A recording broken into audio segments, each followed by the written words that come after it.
Hi everyone, and welcome back to Into the Art World with me, your host, Poppy Lee Jennings. It is episode 2 of this brand new podcast, and today I'm actually in London. I'm down here for the London Art Fair.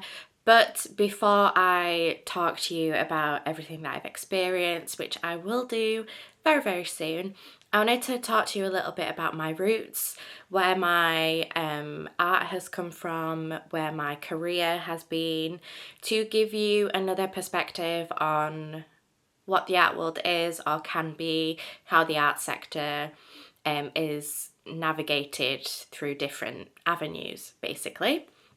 So I mentioned a little bit last week that my career in the arts is predominantly through community programs, community events and organisations. And I want to put more to that and talk about my journey as an artist when that has been my foundation. So I think it's really important to note that obviously everybody's journey in this kind of industry is going to be different. It's going to sound different.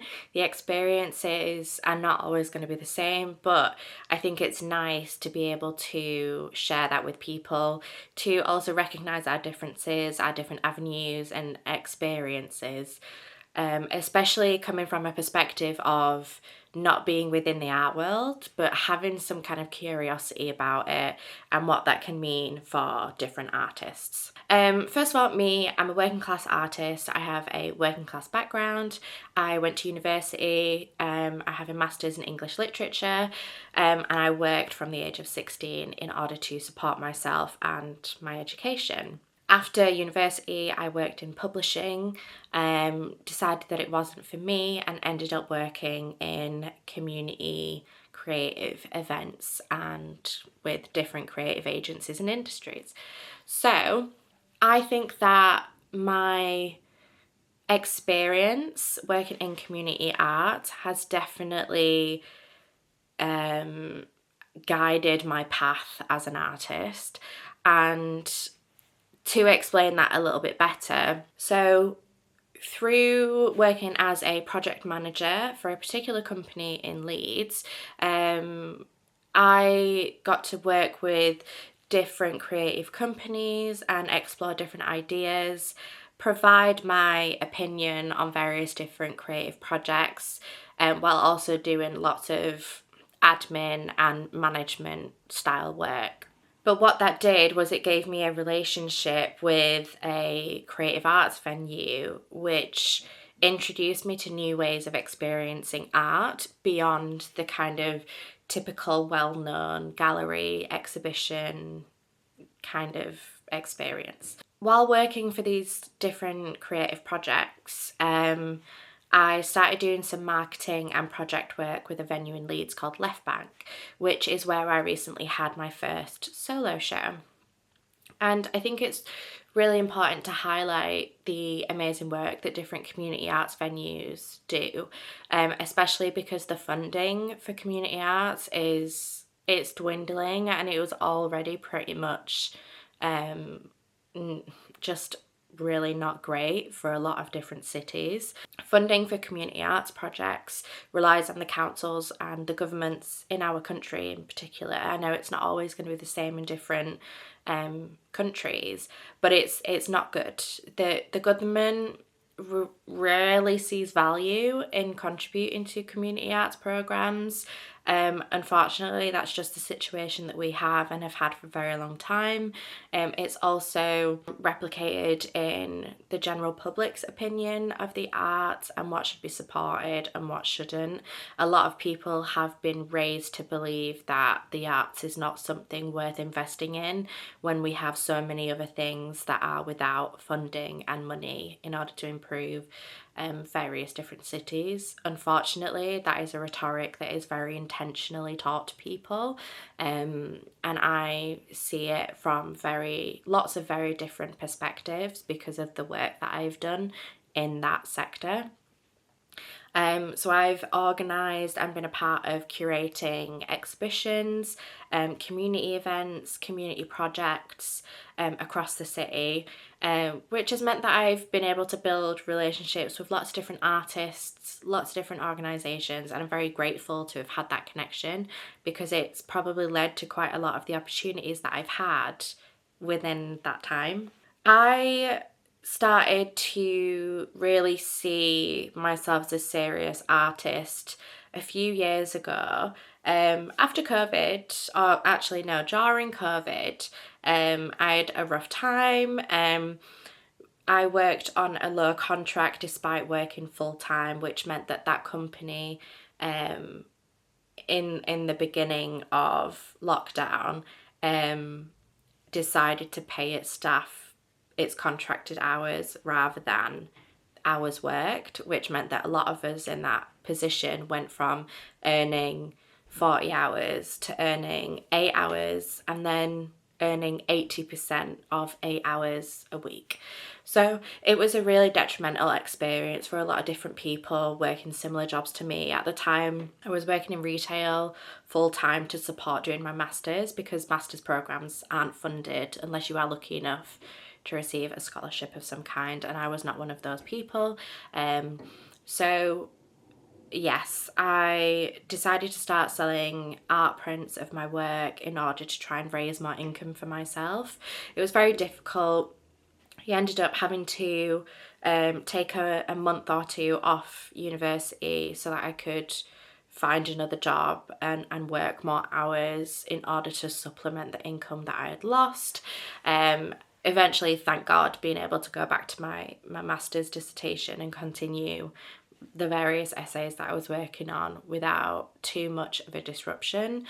No more than most other people in the country, or the world, obviously, experienced. But it was still very difficult. It was a really hard time.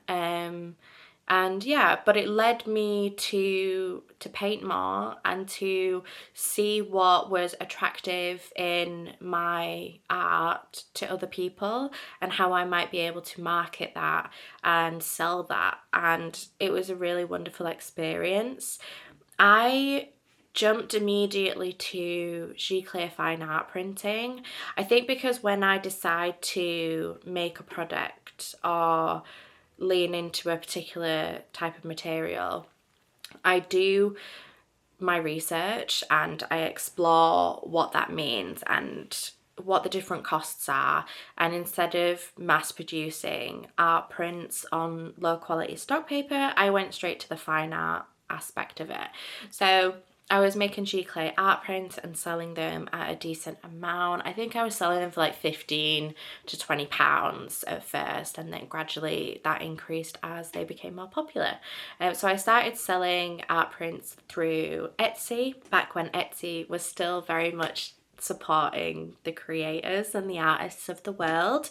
I don't use it anymore for various different reasons, but one is obviously that I have my own website and I have more avenues to sell my art through and to sell myself through, if that makes sense. That is where my experience as a professional artist started. It was through social media and through Etsy and through this, unfortunate circumstance, which I think a lot of people experience and found new routes for themselves to enjoy.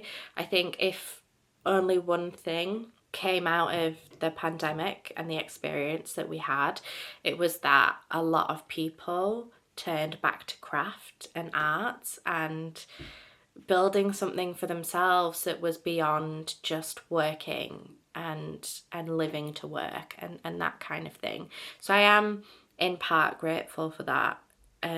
Not grateful for all the trauma and the anxiety and the new allergy to loud spaces that I still haven't shaken away. But it introduced me to a community that has benefited me in countless ways.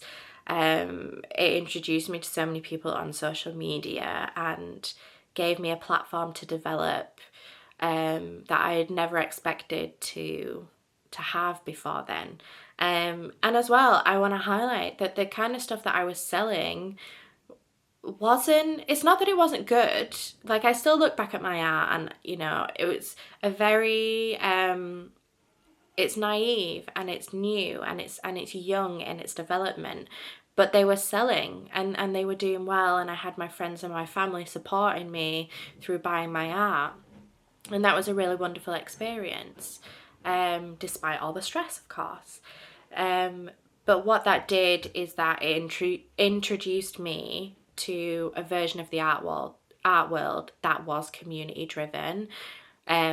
Social media is very different now, especially for artists and different art communities. There's less communication and sharing than there used to be, but back then it was a place that I was seeing artwork from people that I followed and respected and learned from every single day, and it allowed me to build up a practice that was fed by those other creative people that became part of my life.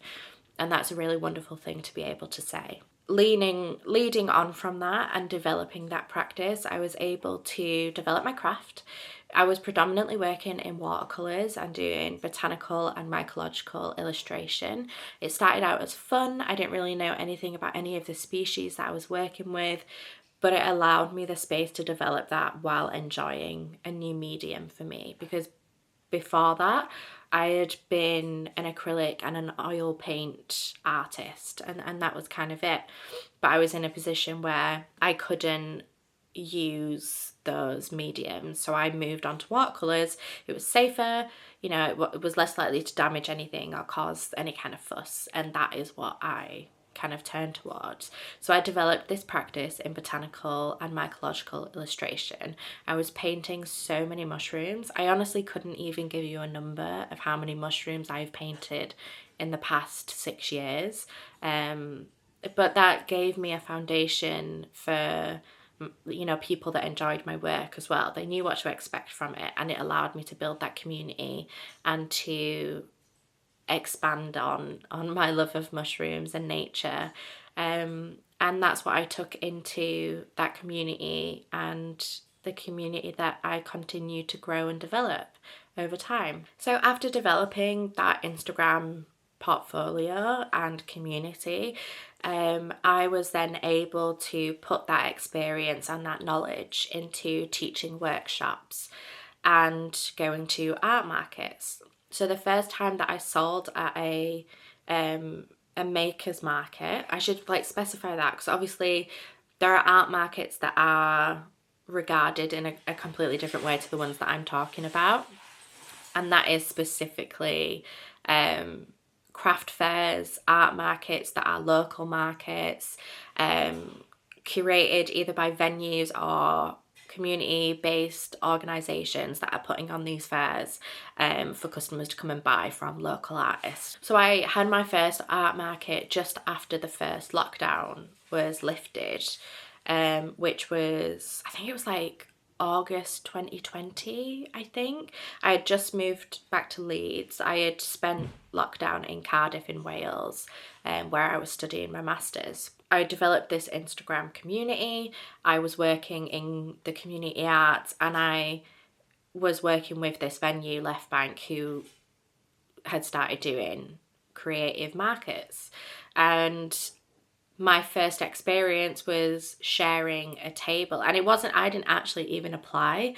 My mum put me in touch with one of her friends, who then became one of my friends, and we had half a table each. So actually our first time really properly speaking to each other was sharing this market stall, which was really nice. It's such a fun way to get to know someone, because you're literally sat there for 6 hours trying to sell your wares and your artwork. It's nice to have someone who's also experienced it for the first time. And so that was a really nice experience for me. We were very different artists as well. She was a graphic designer and a graphic artist, and I was doing watercolour illustration and very bright, colourful mushroom based pieces.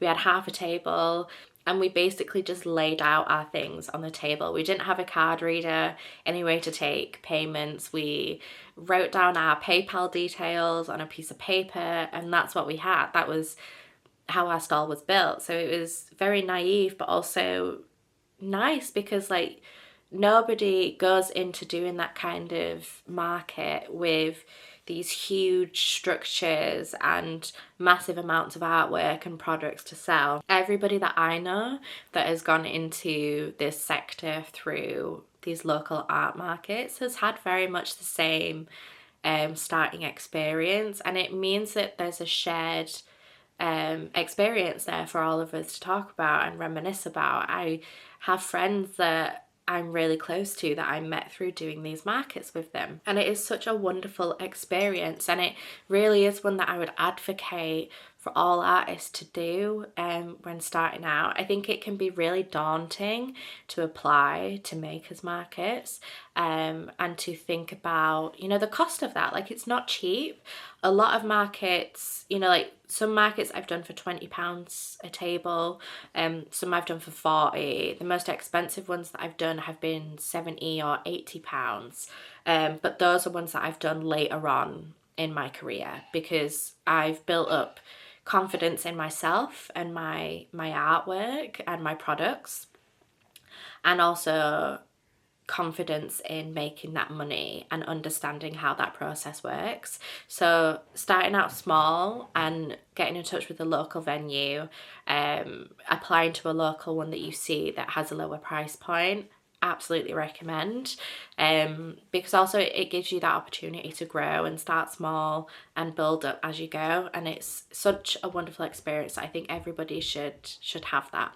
So in my journey to that point, I had an Etsy selling naive, young, colourful and fun art prints, to then developing a market stall practice, looking out for market stalls for probably 1 or 2 years. I did it very much like on the side. I had a full-time job. It was very demanding. Working in non-profits, charitable work, community work is always very demanding, because there's less money, less budgets, less funding, so less staff doing lots and lots of work. And that's it's a very common thing. Most people, if you're watching this and you've worked in non-profits, you'll know that the workload is very high and the staff is very like small. But if you don't, that's just like, it's unfortunate, but it is just, you know, there's not as much money in the community development sector. But, you know, you should read more about it on your own time. I'm not going to sit here and talk to you so much about what it's like to work in non-profits, because I could go on for hours. And it's just something that I think everybody should be aware of. So feel free to read about it and look into it a little bit more if that's something that interests you. So yeah, for me, I was working full-time doing this non-profit community work and working on lots of different creative projects.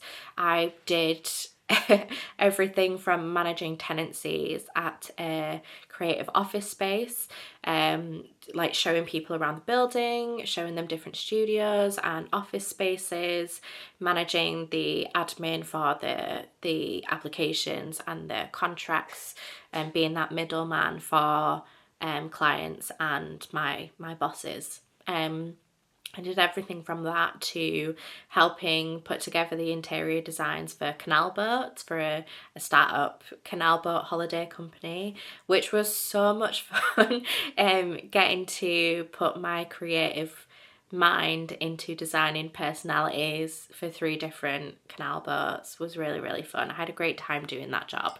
And then working on the design work and the marketing materials for drag brunches and bingo nights, student events, creative markets, and Christmas events and things like that. That was a lot of the work that I did as well, and I had a great time doing it. So alongside that full-time work, I was occasionally doing art markets and getting more acquainted with the local art scene in Leeds and the different people there. And then eventually, after developing my craft to a very comfortable place, I started to teach workshops. I've mostly only taught workshops at community venues. So these are low cost workshops. The fee is small, but it means that then you can charge less for tickets, or you're able to subsidise a set of free tickets for people within the community that can't afford to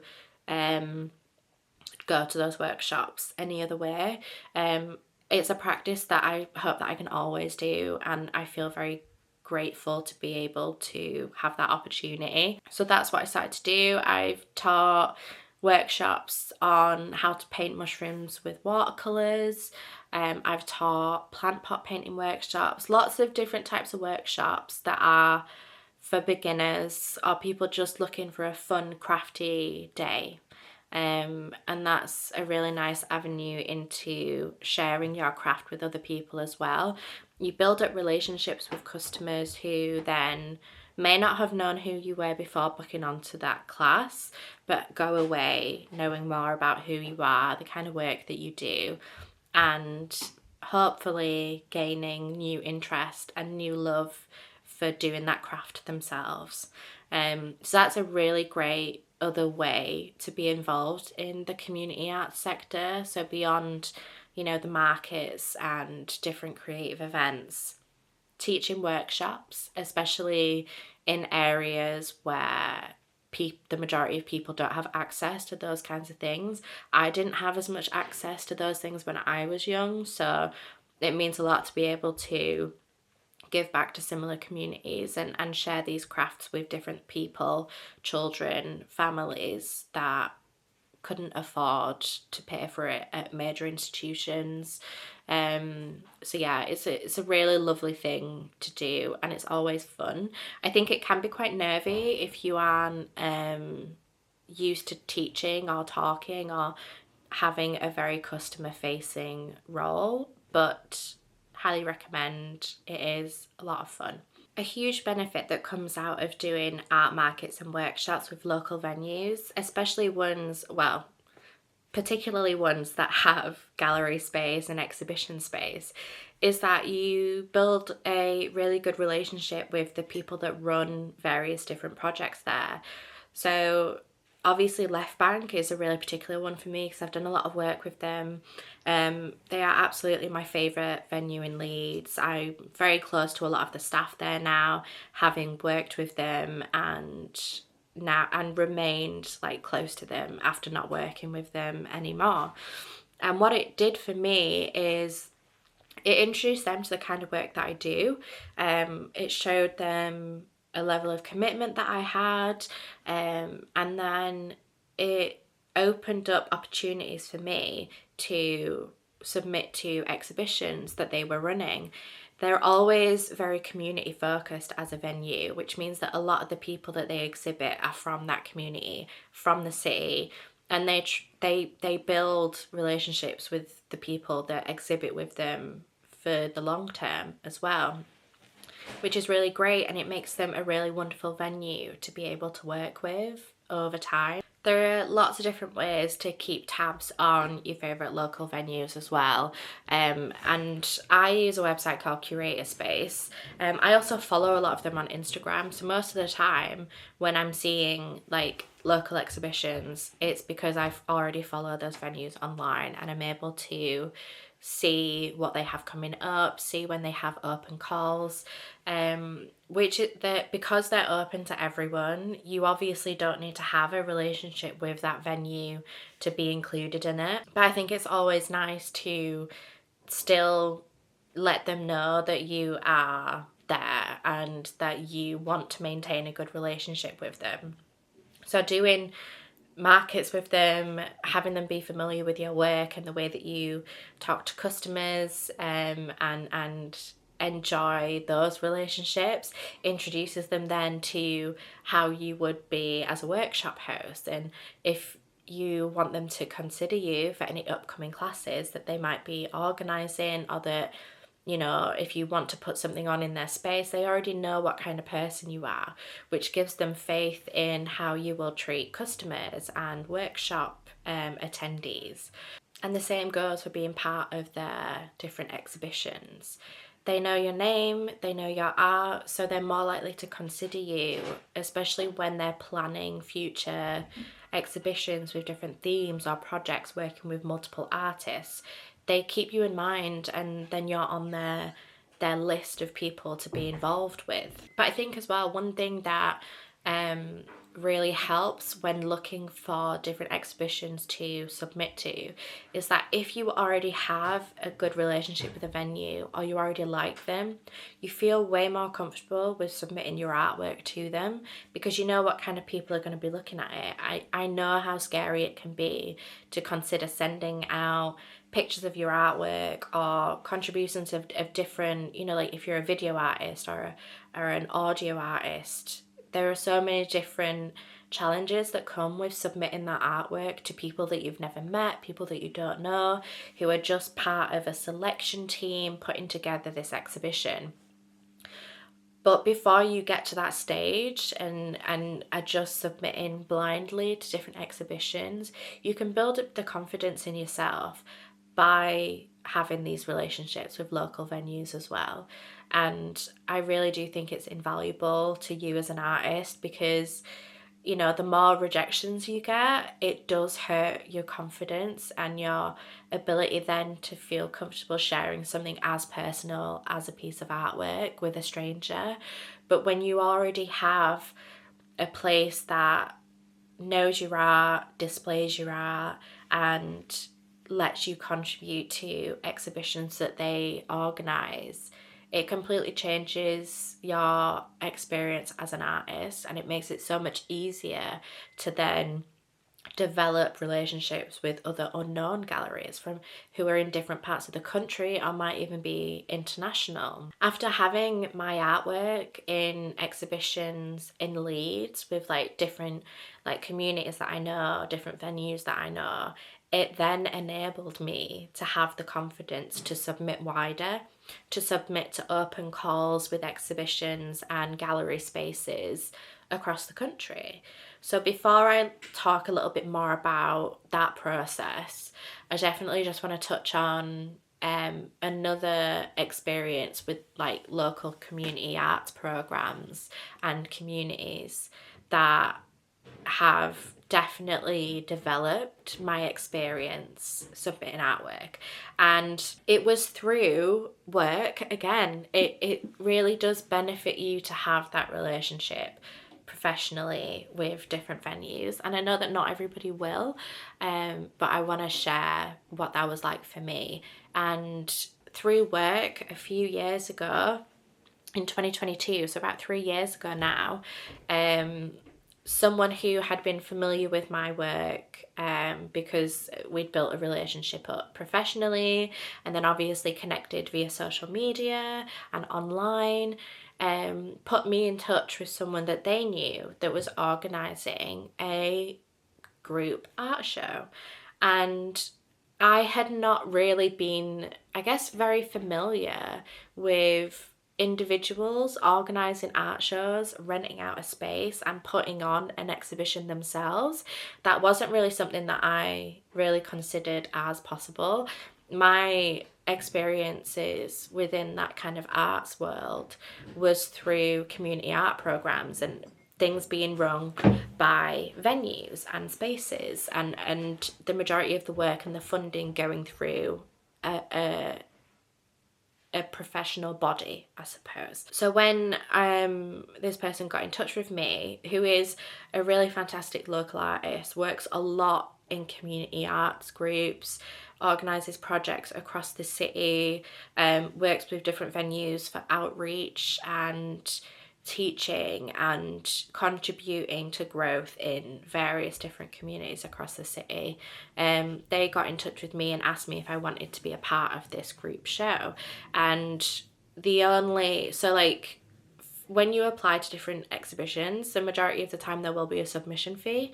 Because this one was being run and organised as a group, the only fee was that we all split the cost of the rental space, which meant that we were all involved in how it was going to be put together, Ed, who had organised the whole thing, and had, you know, found the venue and done all that work, he went on to then organise more, and, you know, there is an admin fee as part of that for all the work that you aren't a part of. But when we got there, we got to the space, we all arrived together, dropped off our artwork, decided where our artwork was going to be, how we were all going to divide the space, how it was going to work together, what artwork looked best together. And what it ended up with was this unit in the Corn Exchange in Leeds, a big unit filled with artwork. The walls were covered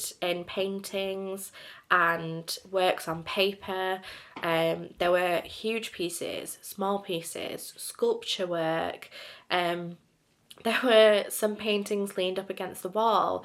Every artist had the option to display their work in a way that they wanted to, which made it such a unique and personal experience. And I honestly can't wait to do a similar show in the future. I think there really is something to be said about events and exhibitions being organised by a group of artists. It's such a creative process, and because all of you already have that creativity in you, it breeds something truly wonderful. And from that, it brought more relationships with artists, but also relationships with people that ran galleries, like small independent galleries, and being a part of their network. And it really does make a huge difference. It's really hard to be a professional artist as just an individual, as just you, without any relationships or community. And I think that because it's so hard to share with other people something so personal to you, people shy away from a lot of opportunities to be a part of a community, and it can make you feel very bitter about your art being out there in the world. And I think that if people kind of just pushed more to share with other people and to work with people with a more positive mindset, I think it would absolutely change people's experiences of being an artist and sharing that artwork with people. So, on top of art markets, group shows, teaching workshops, contributing to local organisations and community arts events, all things that you as an individual can do not need to have any professional relationship with any of them in order to facilitate that or be a part of that. What comes next, I think, is expanding beyond the community, which is really scary, especially if you have built a really nice, happy place for yourself. But what happens is that you then are limited by the number of people that are a part of that community, and you want to push yourself further and expand your reach with other people. Introduce your work to more collectors, more buyers and customers, and a way that you do that is by pushing yourself further and using your community as your foundation to develop upon. Because, you know, communities they can be very insular, and they are an inclusive space, but they're also quite exclusive to the ones that are already a part of it, and they're very easy to expand. But obviously, what is good about that is that you can reach out to other communities and use your experiences to develop that practice as well. So having built confidence in my artwork and knowing and experiencing the love that other people have for my artwork, it gave me enough confidence to push my artwork further, to introduce it to more strangers, people outside of my city. I expanded my applications for markets to new cities. I like the fact that I'm now more well established in Leeds. Like, it's my home city. I love it here. There's an incredible creative community all across the city. But what happens then is the more you do markets, and especially now that I do it full time, I am a full-time artist. I don't have another income to fall back on if my art isn't doing particularly well. A lot of the people that go to those same markets are either already customers or already familiar with your work to a degree that they might not need to purchase anything, and we'll continue to support you obviously in different online spaces, and you get to chat to all those people that have bought from you before. But what you then need to do is widen your customer base, and a great way to do that is to widen your reach for markets. So I started looking for art markets at different venues outside of Leeds. I've sold in Manchester, I've sold in Hull, Hebden Bridge, Saltaire, that are all very near Leeds and easy for me to access because I don't drive. So there are still limits there. So my community reach has expanded quite a bit, but not to a degree that I am like able to nationally introduce my art to people, which is fine for now because I am enjoying taking it step by step and just growing a community for myself and my artwork to be enjoyed in. I think it's really important to fully experience and enjoy each part of your development. If you rush too fast, you miss a lot of really exciting and beautiful experiences. And I'm not about to skip ahead or to push myself too hard. That makes it less enjoyable. Pushing myself into new cities and surrounding areas meant that I had this incredible influx of people joining my community, joining my space, and becoming customers, becoming followers online at various different platforms. And it's a really wonderful experience. And again, it boosts that confidence that you have. I started speaking to the artists that I knew and trying to find new ways for me to find opportunities online. One of those spaces that has become really, really helpful is Curator Space.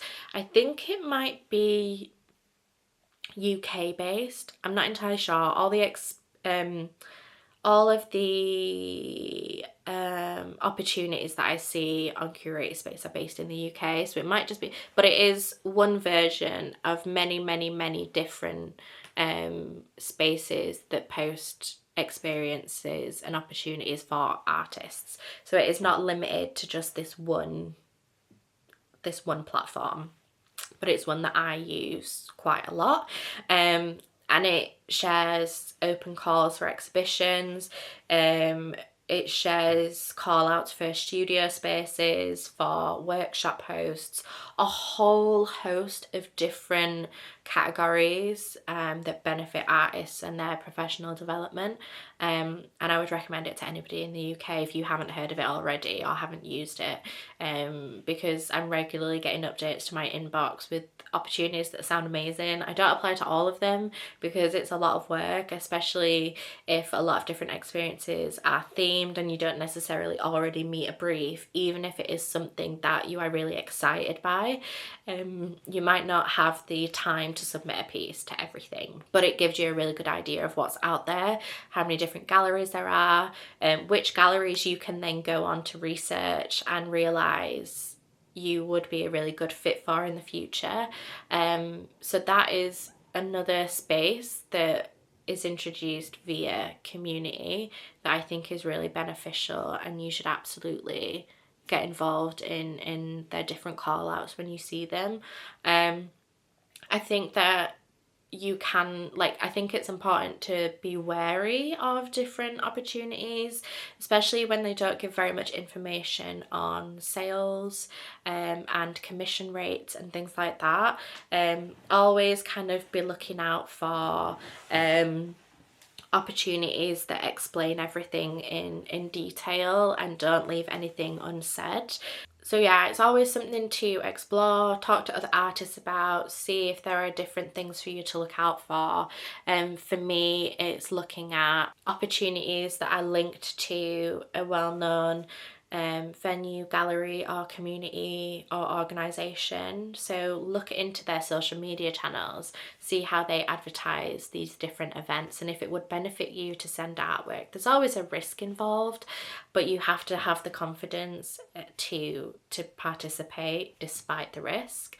Otherwise your art is just never, it's never going to be seen. And if that is something that you want to do, then you should absolutely put it to the test and see what happens. So to, I guess, conclude this chat about community arts, I just want to reiterate how many different avenues there are to getting your artwork into different community spaces. And again, I think it's very easy to have a bleak outlook as an artist. I think that self-reflection is really important. I've been rejected for markets that I have been to quite a lot, but you have to remember that they have to make sure that for their customer base, they are experiencing something different every time, so they're not just seeing the same creators over and over and over again, and it doesn't benefit you to do the same markets every time one comes up either, because you are then just pitching the same work to people that have already bought from you. It's really important to widen your reach and your experience to involve lots of different people so that you can develop as well and continue to make sales. At the end of the day, I know that not a lot of people like talking about money, but if you want to survive as an artist and live off your work, you have to be more open-minded to chats about money and finance and how that works for you and the different communities you can be a part of to achieve that. So that was my route. Those are all my experiences. Everybody's will be different. It's not really to criticize other people's experiences, but just to open you up to what my experience was. And I hope that there was something interesting in that for you. And yeah, I'm looking forward to continuing sharing my experience, my understanding and growing knowledge of different parts of the art world and the different art sectors. And yeah, I really hope that you've enjoyed this episode, and I'm really looking forward to chatting more with you next time. Bye.